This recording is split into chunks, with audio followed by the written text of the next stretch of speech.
Hebreus capítulo 3, versículo 7 ao 19, e nós estaremos meditando sobre o tema lutando contra a incredulidade. É o tema desta noite.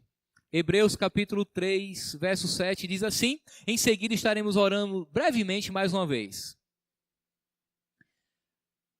Assim como diz o Espírito Santo, hoje, se vocês ouvirem a sua voz, não endureçam o coração como na rebelião durante o tempo da provação no deserto, onde os seus antepassados me tentaram, pondo-me à prova, apesar de, durante 40 anos, terem visto o que eu fiz.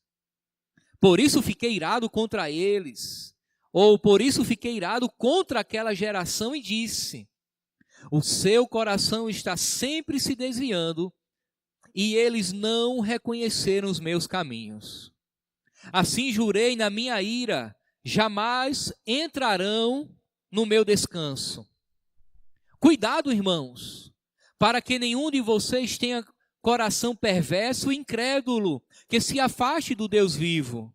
Ao contrário, encorajem-se uns aos outros todos os dias durante o tempo que se chama hoje, de modo que nenhum de vocês seja endurecido pelo engano do pecado, pois passamos a ser participantes de Cristo desde que, de fato, nos apeguemos até o fim à confiança que tivemos no princípio. Por isso é que se diz: se hoje vocês ouvirem a sua voz, não endureçam o coração como na rebelião. Quem foram os que ouviram e se rebelaram? Não foram todos os que Moisés tirou do Egito? Contra quem Deus esteve irado durante 40 anos? Não foi contra aqueles que pecaram, cujos corpos caíram no deserto? E a quem jurou que nunca haveria de entrar no seu descanso? Vemos assim que por causa da incredulidade não puderam entrar. Vamos orar mais uma vez? A oração nesse momento é para que Deus possa falar conosco através da exposição da sua palavra. Querido Deus, muito obrigado. Obrigado por estarmos aqui, isso é um privilégio. Porque o Senhor nos chamou das trevas para a luz. Nós não estamos no mundo, desfrutando, ó Deus, do sistema de pecado. Nós estamos no mundo para glorificar o Teu nome, uma vez que fomos salvos pelo Senhor. Fala conosco por meio da Tua palavra. Que o Senhor possa nos dar clareza, tanto na exposição quanto na compreensão dela. Em nome de Jesus Cristo. Que haja, Senhor, em nome de Jesus, uma intervenção poderosa do Teu Espírito sobre as nossas vidas, para compreendermos aquilo que o Senhor tem para nós. Enche os nossos corações de fé nesta noite, em nome de Jesus. Amém e amém. Meus irmãos, cresce galopantemente o número daqueles que se declaram ateus. Um ateu é aquele que não crê em Deus e defende que Deus não existe. É claro, não poderia ser diferente, porque um mundo sem Deus é um mundo que desacredita em Deus e na sua existência. A grande questão é que, teologicamente, nós também não temos condições de provar que Deus existe. Perceba que Deus ele não é um elemento que possamos pegar, tomá-lo, colocar dentro de um laboratório e, por meio de métodos empíricos, científicos, provar que ele existe. Nós não podemos provar a existência de Deus, categoricamente, de maneira lógica. Inclusive, até a própria Bíblia não prova que Deus existe. Mas, pastor, o que é isso? O que é que o Senhor está falando? De fato, a Bíblia, meus irmãos, ela não prova a existência de Deus. Ela afirma que Deus existe. A razão é muito simples, é porque a Bíblia não foi escrita para provar que Deus existe. A Bíblia foi escrita para pessoas que já criam em sua existência. Perceba que os autores bíblicos, quando ele escreve pressupondo a existência de Deus, E escreve para um povo que acreditava na existência de Deus e assim depositava nele a sua fé. Perceba que se não é isso que acontece logo no primeiro versículo da Bíblia. Gênesis, capítulo 1, versículo 1 diz: no princípio criou Deus os céus e a terra. Perceba que a Bíblia já inicia afirmando que Deus existe. É uma afirmação e não necessariamente uma prova. Contudo, é possível que venhamos a apontar algumas evidências que podem levar as pessoas a crer em Deus. Por exemplo, a criação de todas as coisas. O Salmo 19, verso 1, diz: os céus proclamam a glória de Deus e o firmamento anuncia as obras das suas mãos. O autor sagrado está dizendo, meus irmãos, que tudo aquilo que foi criado, o cosmos, todas as coisas, foi criado por Deus. Nada surgiu por um acaso. Diferente, por exemplo, do que os evolucionistas defendem, né, a teoria do Charles Darwin, que é apenas uma teoria, não é nada comprovado, é teoria.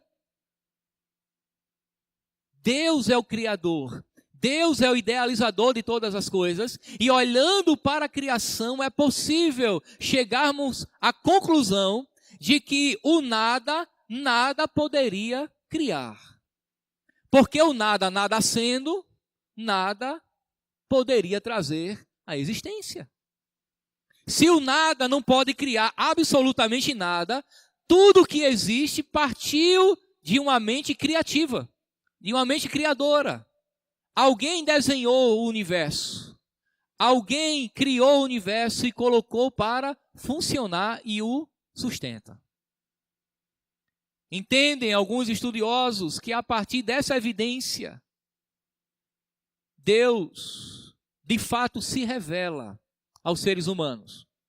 O apóstolo Paulo, quando ele escreve a sua carta aos Romanos, ele diz que o que se pode conhecer de Deus, o seu eterno poder, os seus atributos, tanto os visíveis quanto os invisíveis, se manifestam na criação. Deus manifestou através das coisas criadas o seu eterno poder.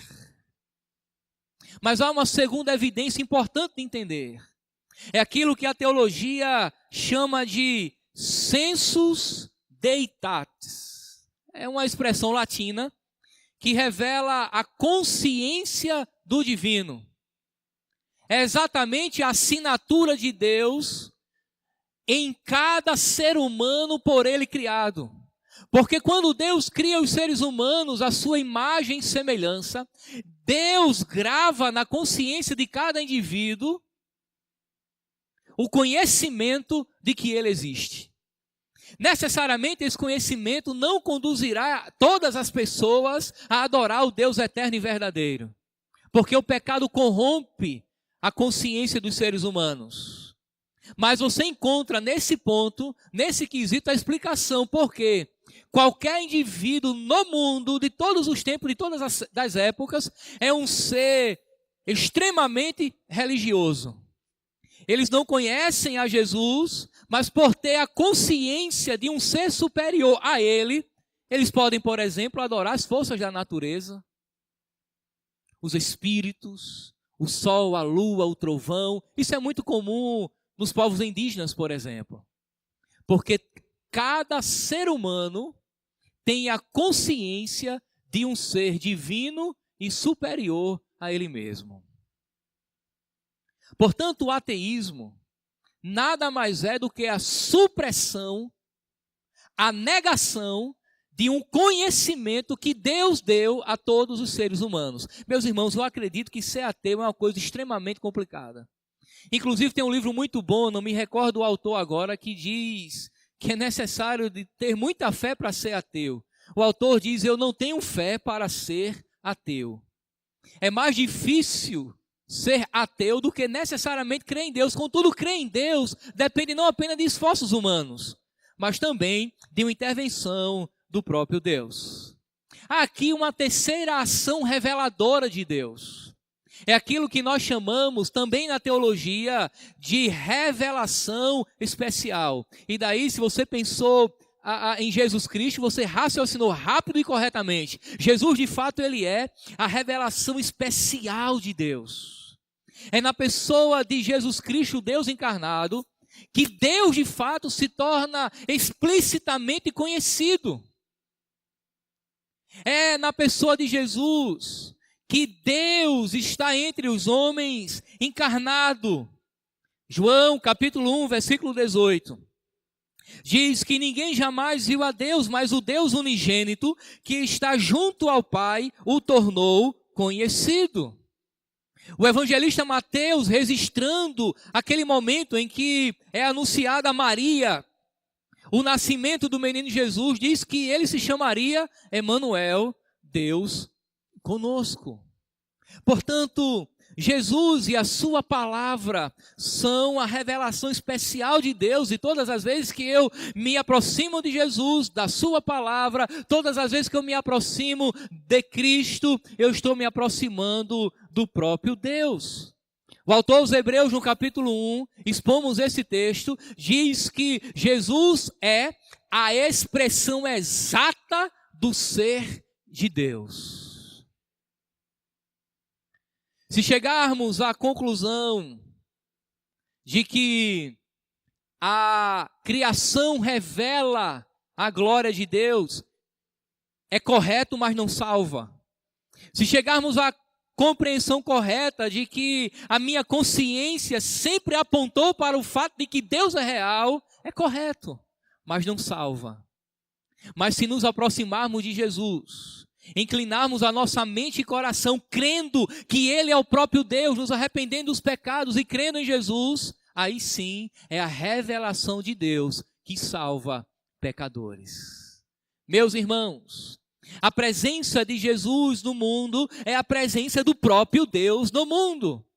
Deus se manifestando aos homens, é Deus manifestando a sua glória. O problema é que o pecado não permite que os homens vejam isso com muita facilidade. O pecado da incredulidade, da dura cerviz, da dureza de coração. A Bíblia revela, portanto, tanto a revelação máxima de Deus na pessoa de Cristo, quanto a dureza do coração de todos os seres humanos. O ateísmo é a evidência clara do pecado da incredulidade. Mas nem todo ateu é igual. Não sei se você já teve a oportunidade de conhecer alguns. Basicamente, nós temos duas classes de ateus. Tem um ateu prático, é aquele que vive no mundo como se Deus não existisse. Ele não consegue responder, ele não reflete sobre aquilo, mas simplesmente ele não acredita na existência de Deus.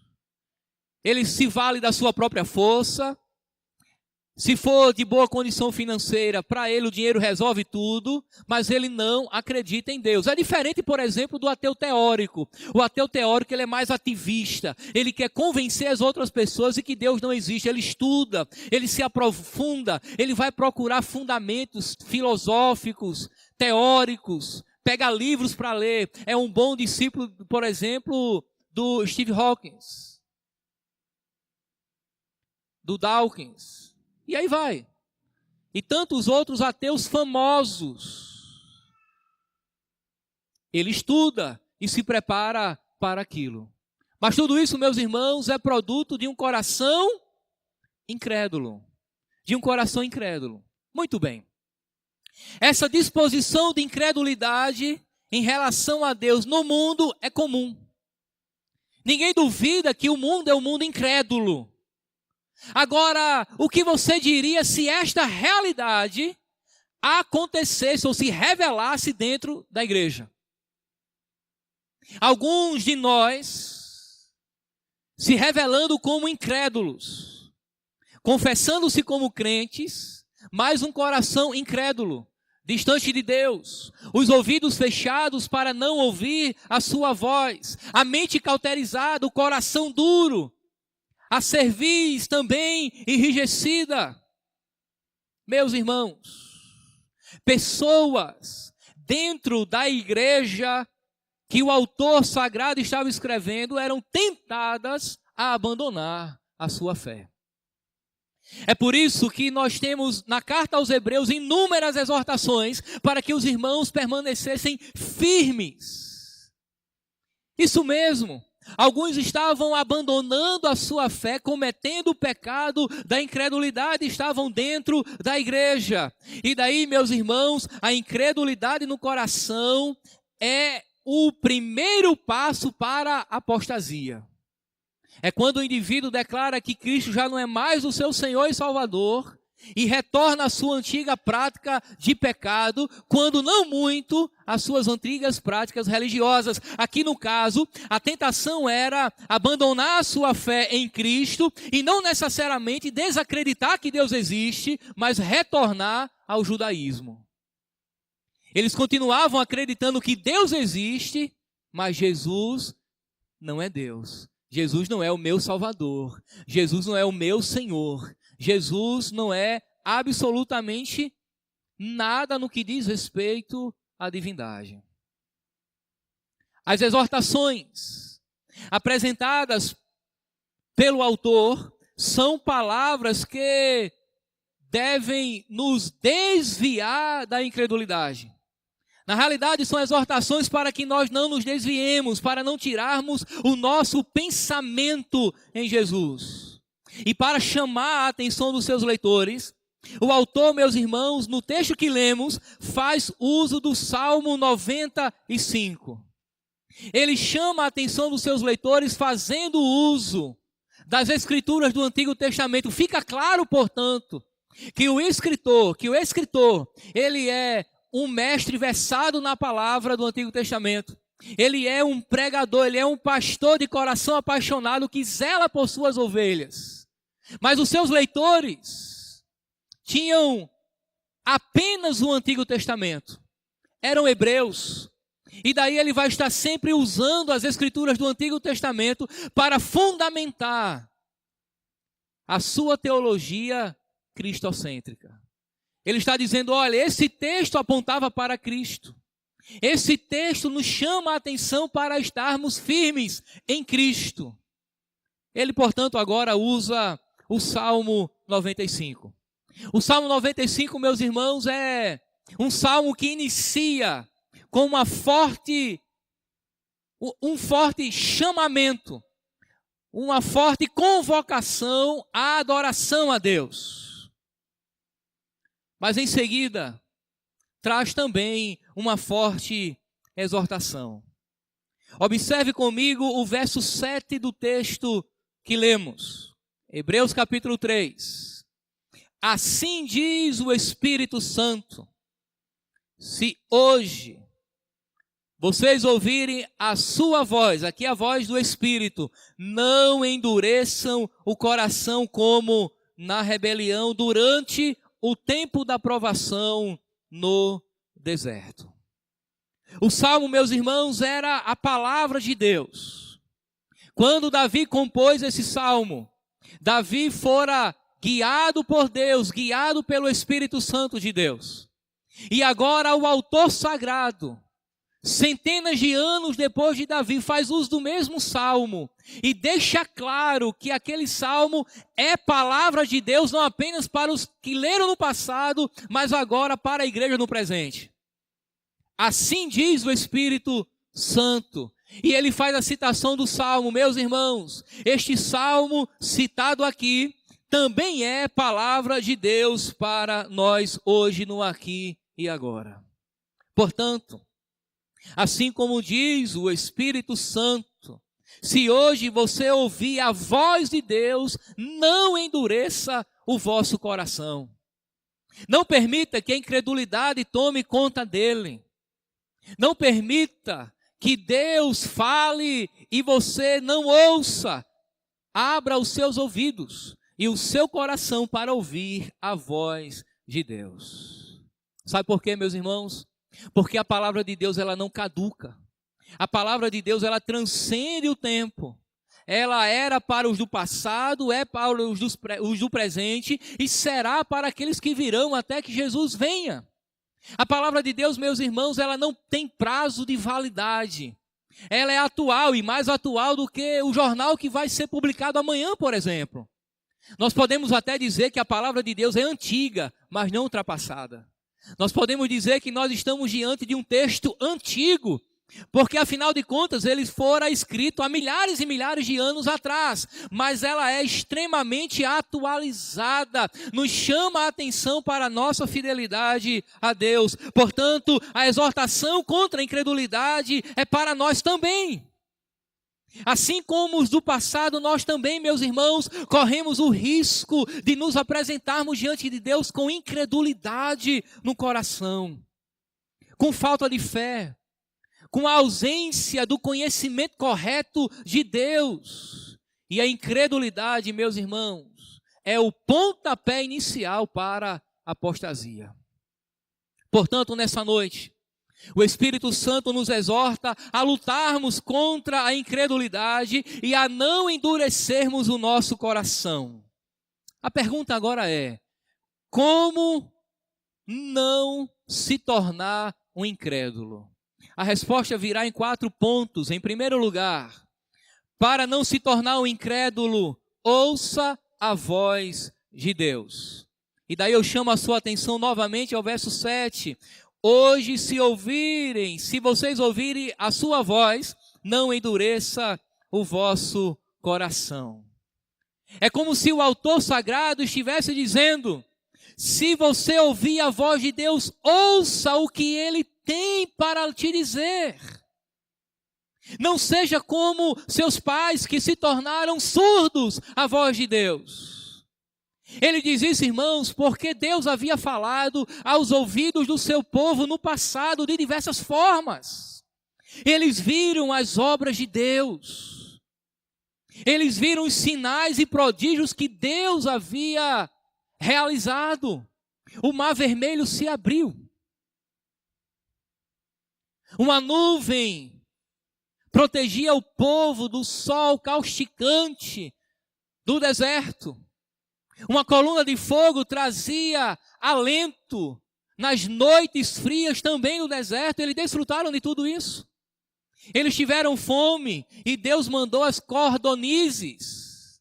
Eles tiveram sede e Deus mandou água. O maná caía todos os dias, e isso durou 40 anos. Eles experimentaram da graça de Deus, eles experimentaram a misericórdia de Deus. Eles foram sustentados, meus irmãos, pela providência divina durante 40 anos. Diz o texto bíblico que a roupa não se desgastou, as suas sandálias permaneceram intactas. Deus proveu guarda-roupa para aquele povo. Deus sustentou o povo de absolutamente tudo. Além disso, eles ainda tinham um pacto com Deus. Eles ainda tinham o culto formatado pelo próprio Deus e ainda tinham as promessas futuras de Deus. Mas mesmo assim, aquele povo murmurou. Apesar, meus irmãos, de toda essa demonstração do favor imerecido de Deus, eles deram as costas para Deus. Deus operou maravilhas na vida deles. Assim, meus irmãos, como Deus tem operado maravilhas também em nossas vidas. Ou será que nós somos tão incrédulos, tão mal agradecidos para chegarmos à conclusão de que Deus nos abandonou? De fecharmos os nossos olhos para as provisões diárias, para tudo aquilo que Deus tem feito em nossas vidas? É muito provável que não tenhamos tudo aquilo que nós desejamos, mas nós temos tudo aquilo que Deus, na sua soberania, determinou ser suficiente para nós. Eu aprendi desde muito cedo que talvez Deus não supra todas as minhas vaidades, mas à luz do texto de Mateus, capítulo 6, Jesus, Deus, suprirá todas as minhas necessidades. E Ele nos ensinou a orar por isso. É o pão nosso de cada dia, dá-nos hoje. Meus irmãos, murmurar por aquilo que temos, não agradecer a Deus, fechar os ouvidos, o coração, mesmo diante daquilo que Deus tem feito em nossas vidas, é uma demonstração da pura incredulidade. É um coração incrédulo. Deus também tem falado aos nossos corações hoje. E se você ouvir a voz dele, não endureça o seu coração. Se você ouve a voz de Deus através da pregação, da interpretação da Bíblia e da aplicação dela à sua vida, não endureça o seu coração, porque é Deus falando com você. Este aqui, que transmite, é extremamente falho e imperfeito. Mas a palavra, meus irmãos, transmitida, ela é inerrante, suficiente e autoritativa na sua vida. Você pode olhar para mim e de fato perceber o quanto eu sou falho. E até ser testemunha. Se você ainda não foi, em breve você será testemunha de alguma falha minha. Mas a palavra de Deus, meus irmãos, ela é inerrante. Ela é suficiente, ela é autoritativa à vida da igreja. Portanto, é a palavra de Deus, é a voz de Deus para o seu coração. Portanto, não endureça o seu coração. Assim como os israelitas do passado, e também os cristãos que foram os primeiros leitores desta carta, nós desfrutamos de todas as provisões de Deus. E daí, meus irmãos, nós também cremos em Jesus, desfrutamos de um novo pacto com Ele, portanto não há razão, segundo o autor, para nos apresentarmos com o coração incrédulos. Como é que você se apresenta diante de tanta manifestação da graça? Como é que você se apresenta diante de tantas ações miraculosas de Deus? Perceba. O povo no deserto, se tinha o maná, reclamava porque era apenas o maná, e o maná não tinha de dois sabores. Não tinha diversidade. E em dado momento eles chegaram à conclusão de que aquilo já estava saturando e perderam a perspectiva correta de que Deus era quem mandava aquilo. E talvez você olhe para o seu dia a dia, perceba que tudo acontece igual há meses e há anos. E ao invés de adorar a Deus por aquilo que Ele tem te enviado, você está murmurando só porque tem cuscuz e ovo todos os dias. É motivo, meus irmãos, de dar muito glória a Deus. Porque muito provavelmente tem pessoas orando para que Deus mande cuscuz com ovo. Aí um dia você agradece a Deus pelo cuscuz com ovo. Para mudar, no outro dia você diz: Senhor, obrigado pelo soufflé de milho com bife do Oião. Aí você vai mudando a nomenclatura, fica até divertido. Eu sei que nem todo mundo aqui come a mesma coisa todos os dias. É apenas uma analogia exagerada para você entender que é necessário agradecer a Deus por aquilo que Ele tem enviado. Porque senão você vai cair, assim como os do passado caíram, murmurando por aquilo que milagrosamente Deus tem dado todos os dias em nossas vidas. Para não se tornar um incrédulo, exortem-se mutuamente. Observe agora o verso 12. Por favor. Cuidado, irmãos, para que nenhum de vocês tenha um coração perverso e incrédulo, que se afaste do Deus vivo. Ao contrário, encorajem-se uns aos outros todos os dias durante o tempo que se chama hoje, de modo que nenhum de vocês seja endurecido pelo engano do pecado. A orientação aqui, irmãos, é para que nós exortemos uns aos outros, encorajemos uns aos outros. A perversão e a incredulidade inevitavelmente nos afasta do Deus vivo, como diz o verso 12. O autor recomenda, portanto, o encorajamento mútuo. Aqueles irmãos deveriam exortar, encorajar, animar, alegrar uns aos outros, e tudo isso através da repreensão, da correção e da instrução. Perceba que não é apenas uma tarefa, uma obrigação ou uma prerrogativa da liderança da igreja. Ele chama a atenção de toda a igreja, para que encorajem o outro, para que exorte o outro, para que chame o outro a atenção à realidade que Deus pretende para a vida dele. A exortação mútua, meus irmãos, é necessária para nos manter longe da incredulidade. É necessária que peçamos a Deus sabedoria e amor para nos colocarmos na condição tanto de exortar quanto de ser exortado. Você já teve essa experiência de um irmão se aproximar de você e chamar a sua atenção por algo de errado que você está fazendo? Isso, a princípio, não soa muito bem ao nosso coração. Mas se aquilo é feito em amor, com sabedoria, é a provisão divina para que não caiamos na incredulidade. Porque o pecado, meus irmãos, ele vai se avolumando. A rebeldia vai tomando proporções cada vez maiores em nosso coração. E quando menos pensarmos, já estamos distantes de Deus. Duas coisas acerca disso é importante pensar. Primeiro, o que exorta tem que ter uma vida de bom testemunho. Por quê? Porque você perde a autoridade quando exorta alguém em um pecado que você mesmo está praticando.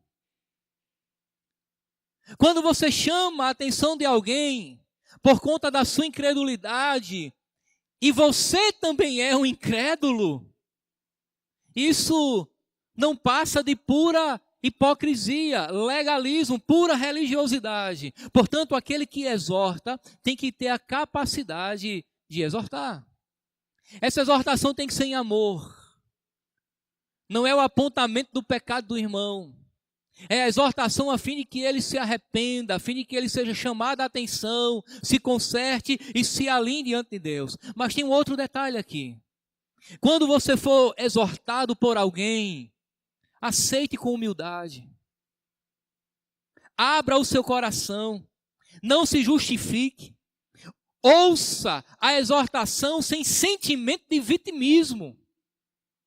A exortação é para o seu bem, para a saúde da igreja e para a glória de Deus. Por vitimismo, me refiro àquela pessoa que quando você se aproxima dela, chama a atenção com o coração cheio de amor, às vezes até com alguns milindres. Ela sempre se coloca na condição de que todos estão culpados e ela é a única vítima de todas as coisas. Ela sempre é a vítima. Ela nunca erra. Ela é sempre a pessoa atingida, por isso que ela se comporta dessa maneira. Não, aceite com amor. Aceite com carinho. Aceite como sendo a provisão de Deus para a sua vida, porque Deus quer te corrigir. E se Deus quer te corrigir, é porque Ele te ama. É porque você é filho. É porque Ele não quer que você caia no pecado da incredulidade. Ele não quer que o seu coração endureça. Ele não quer que os seus ouvidos estejam tapados para ouvir a voz dEle. Para ouvir a voz dEle. A exortação, meus irmãos, não tem dia e nem hora para acontecer. O dia é hoje. É o que diz o autor. Ao contrário, encorajem-se uns aos outros todos os dias, durante o tempo que se chama hoje. É uma responsabilidade dos santos manter a fé viva da igreja, exortando os faltosos. Eu sei que às vezes, geralmente, essa exortação cai muito sobre os ombros pastorais, mas não é apenas sobre os ombros pastorais. É um cuidado que a congregação tem que ter com ela mesma. Portanto, o que exorta em amor. E o exortado seja com humildade em seu coração. Há um terceiro lugar. Para não se tornar um incrédulo, continue depositando a sua fé em Cristo. O autor sagrado, ele continua e chama a atenção dos seus leitores à incredulidade dos seus pais no passado. E isso aconteceu, meus irmãos, exatamente porque eles se distanciaram de Deus. Eles se distanciaram da lei, eles se distanciaram do pacto. E agora, segundo o autor, somente a fé pode nos manter num relacionamento vivo com Jesus. Como ele mesmo diz lá no capítulo 11, verso 6. Sem fé é impossível agradar a Deus. Tem que ter fé. Aquele que se aproxima de Deus, importa crer que Ele existe. Tem que ter fé. A fé, meus irmãos, nos une a Cristo. A fé nos justifica diante de Deus. Porque a fé é o extremo oposto da incredulidade. Onde há fé, não há incredulidade. E onde há incredulidade, há uma ausência de fé. Portanto, continue depositando a sua fé em Cristo.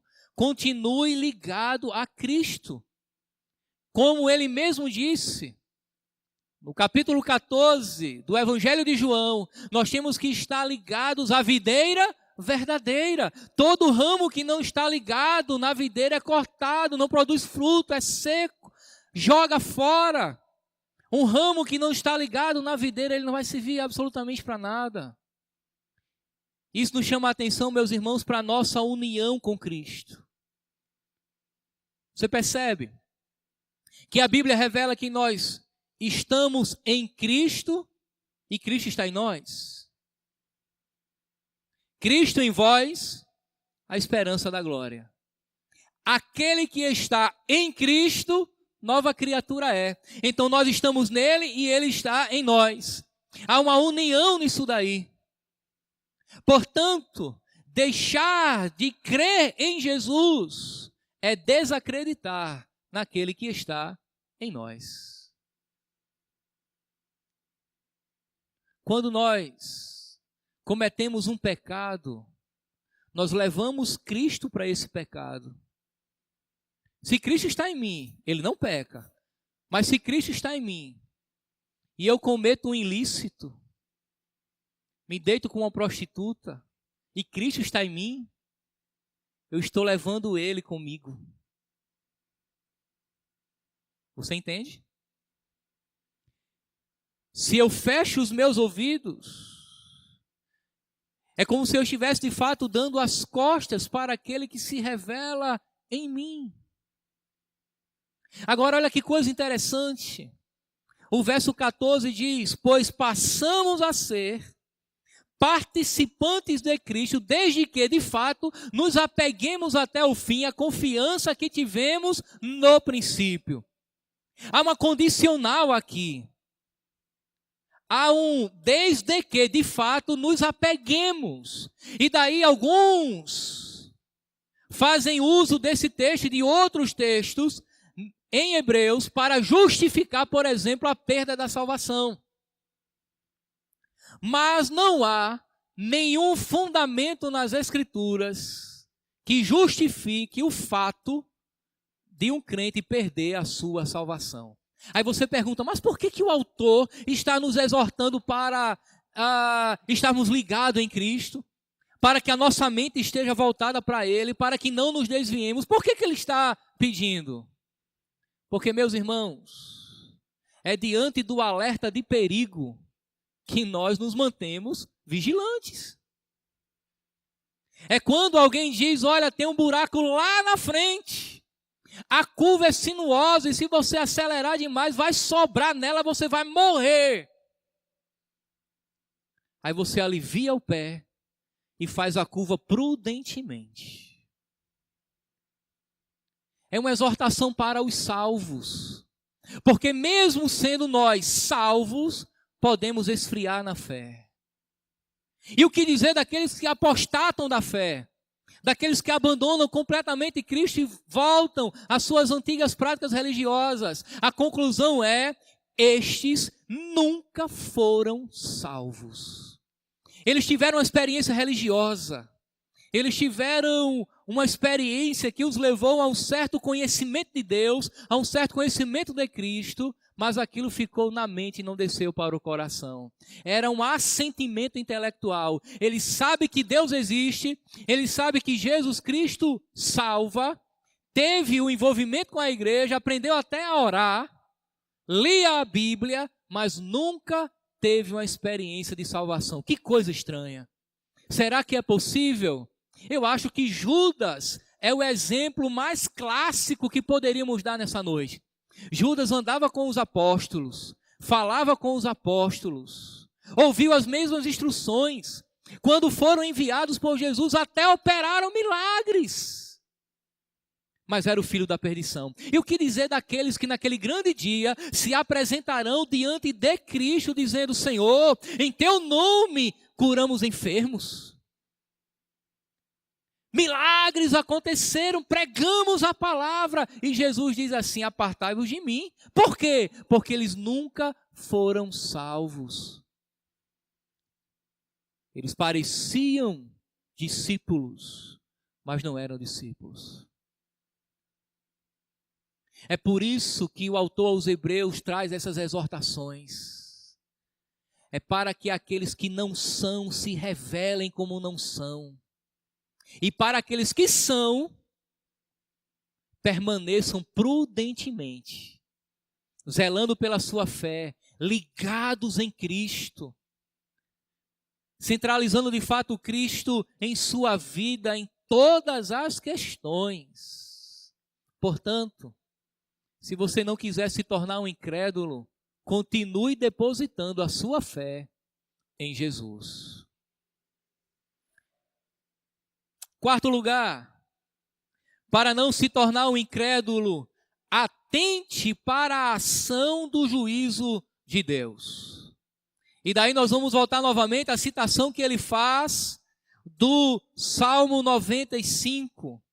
Observe o que acontece nos versos 11. Assim jurei na minha ira, jamais entrarão no meu descanso. Observe agora o verso 16. Quem foram os que ouviram e se rebelaram? Ele faz aqui uma série de perguntas retóricas e em seguida ele mesmo responde. Ele responde com uma outra pergunta. Quem foram os que ouviram e se rebelaram? Ele faz uma pergunta que é a resposta da pergunta anterior. Não foram todos os que Moisés tirou do Egito? Percebem, meus irmãos, que é a citação daquilo que aconteceu durante 40 anos no deserto. Você lembra da história? É conhecida de todos. O povo de Deus sofreu durante 400 anos no Egito. Chegaram no Egito ainda um povo pequeno. Jacó, seus filhos e os filhos dos seus filhos. Era um total de aproximadamente 70 pessoas, mas de repente eles cumpriram muito bem o mandamento do Senhor: crescei e multiplicai. Houve uma explosão demográfica e o povo hebreu se tornou gigantesco dentro do Egito. O faraó da época ficou muito preocupado e estabeleceu um mecanismo de bloquear a proliferação de hebreus. Vamos matar as crianças. E daí vem a escravidão, o jugo, a morte. O povo sofre, clama a Deus. Deus levanta Moisés como libertador e conduz o povo ao deserto. Mas quando chega no deserto, o povo tem saudade do Egito. Quando chega no deserto, desfrutando da liberdade, fora do jugo da chibata egípcia, indo em busca do que Deus prometeu, o povo para e diz: temos saudade das carnes, das cebolas do Egito. Como perceber a ação de Deus e sentir saudade do passado.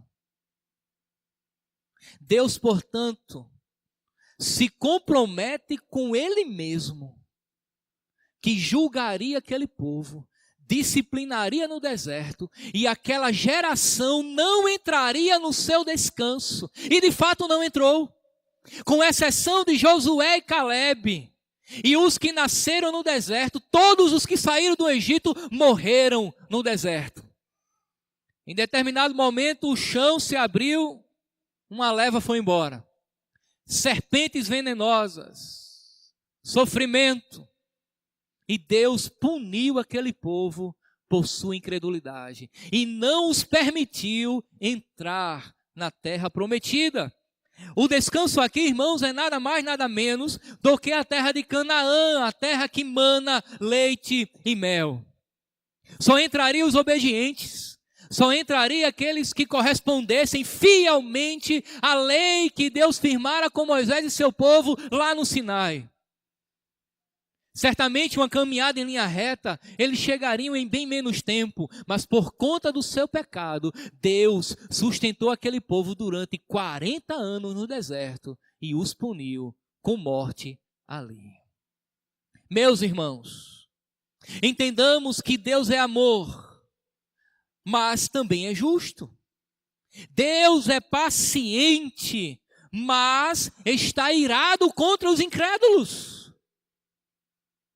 Deus, Ele suportou pacientemente aquele povo no deserto durante 40 anos, mas a paciência divina não eliminou o seu juízo, a sua ira. Como Deus faz dentro dele mesmo para ser paciente, para amar e ao mesmo tempo ser justo e estar justamente irado, eu não sei, mas é assim. A ira de Deus é diferente da nossa, porque nem sempre a nossa ira é justificável.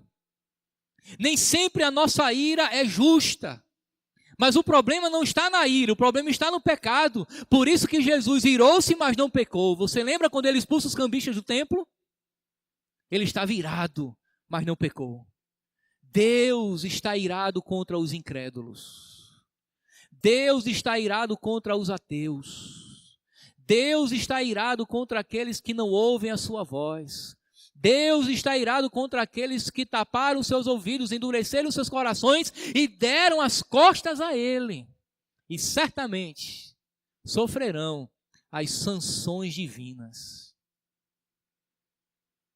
Você precisa ler o famoso sermão do Jonathan Edwards, Pecadores nas mãos de um Deus irado.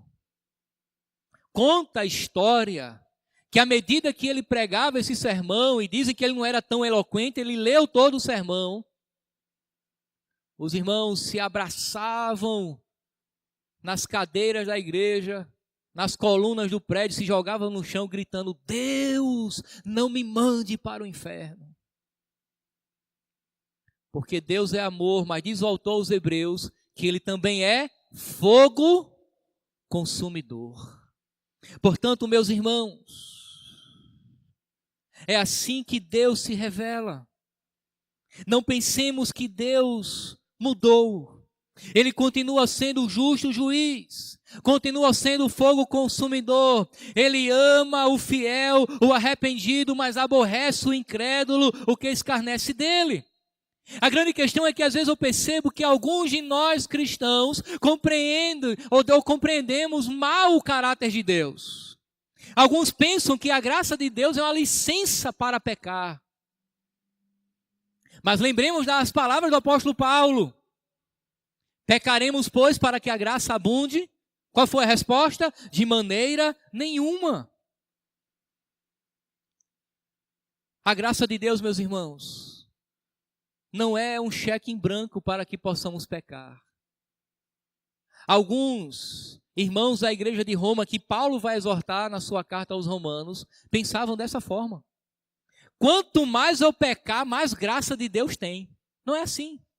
A graça de Deus não é a licença para pecar. A graça de Deus deve nos constranger a não pecar. No versículo 15, temos novamente a citação do Salmo 95. Se vocês ouvirem a sua voz, não endureçam o coração como na rebelião. Nos versos 16 ao 19, o autor vai, portanto, identificar quem foram os transgressores. Já falamos, aquele povo de dura serviço que Moisés liderou. E eles, meus irmãos, não entraram no descanso de Deus. Foi exatamente isso que aconteceu. Aquela geração toda incrédula e perversa não entrou. Interessante, até Moisés ficou de fora. Porque Deus disse que Moisés deveria bater na rocha apenas uma vez para dar água ao povo. Moisés, irado, iracundo no coração, bateu 2 vezes na rocha, saiu a água. Mas Deus disse: Moisés, por conta do teu pecado, você não vai entrar na terra que eu prometi. Você faz ideia o que é isso? Moisés viu de longe, mas não pôde entrar. Peregrinou, sofreu com aquele povo, um pão difícil de comer, e não entrou na terra porque transgrediu diante do Senhor. Meus irmãos, aquele povo no deserto estava peregrinando para desfrutar de um descanso relativo aqui na terra. É uma referência ao descanso dado em Canaã, aqui nesta era presente, em um contexto de pecados.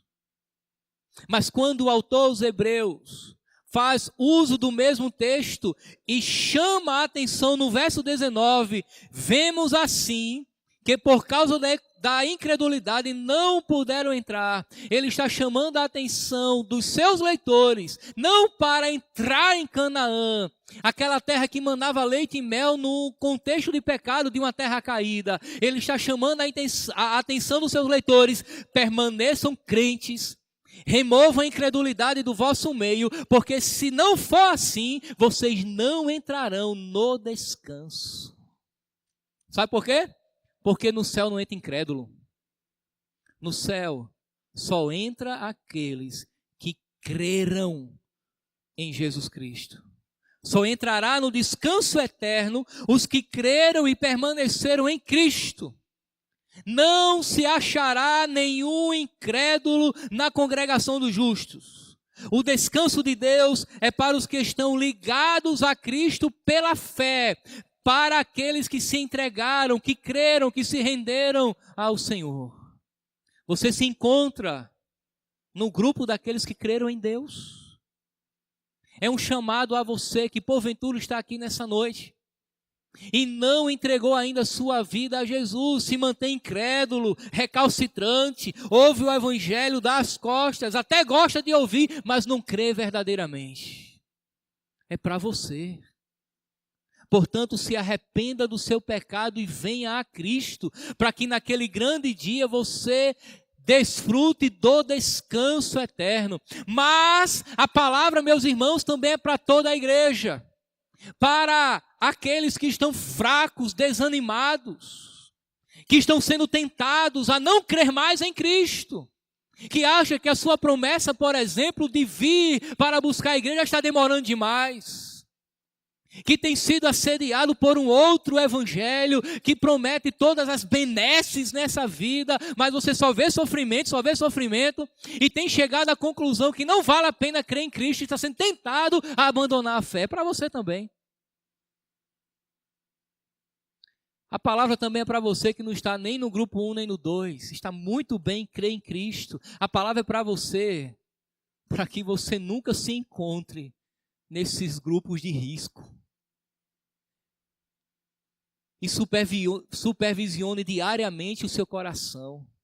A palavra é para você porque você tem que entender, assim como eu, que Deus age soberanamente na nossa vida, mas há uma responsabilidade minha, humana, de permanecer firme e evitar as práticas de pecado. Será que nós estamos assim, igreja? Para os israelitas, para muitos, o descanso se tornou em tormento. Mas para nós, será que nós entraremos no descanso de Deus? Ainda há um descanso?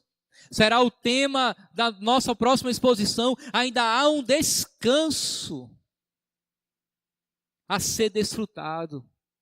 E a expectativa desse descanso é sempre dada para que não venhamos cair no meio do caminho.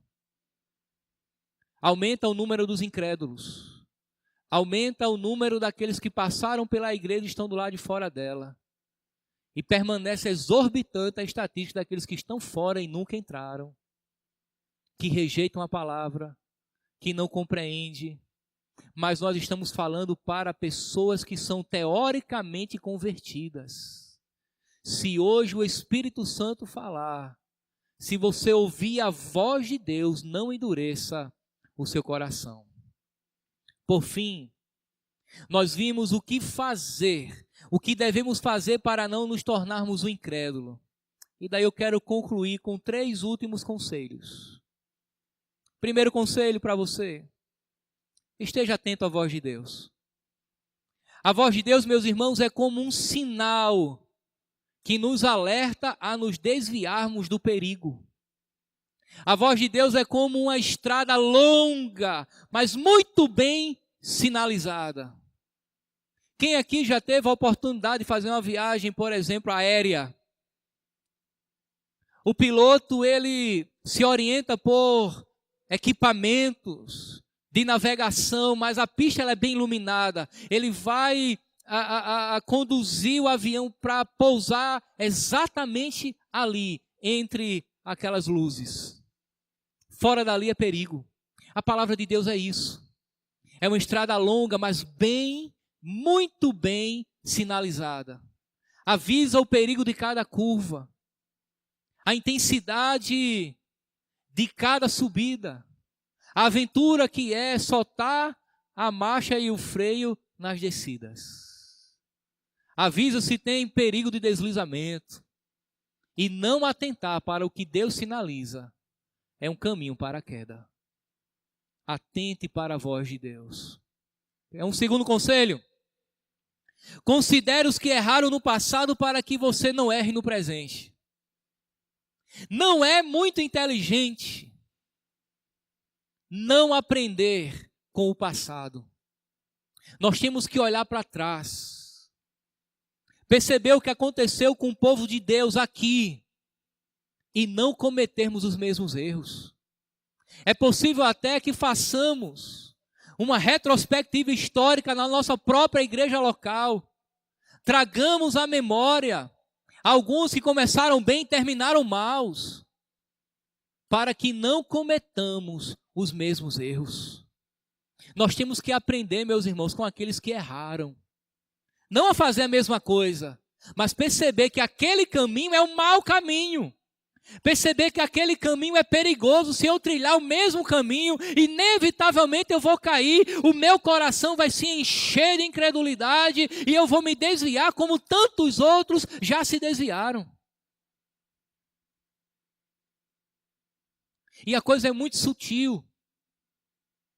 Eu me converti aos 16 anos de idade. O Senhor me salvou aos 16 anos de idade.